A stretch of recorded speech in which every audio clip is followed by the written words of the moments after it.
מדוע זכה דוד למלוך על ישראל וממנו יצא מלך המשיח?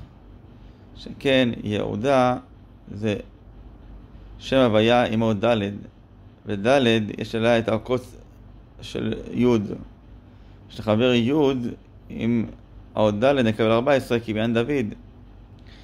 ואילו שאול שמלך על כל ישראל כמו דוד הפסיד מלכותו, שכן המילה אחר בגימטריה 209 עם שאול שזה 337 ושלחברם ביחד נקבל ישראל, שכן שאול מלך אכן על כל ישראל, אך כמו שמלכות ישראל מתי שהחלקה הממלכה לשתיים שהייתה מלכות יהודה וישראל, ומלכות ישראל לא התקיימה, שכן העיקר זה מלכות יהודה, לכן הפסיד שאול את מלכותו להתנא לדוד כדי שממנו יצא מלך המשיח, שיבוא במהרה בימינו אמן.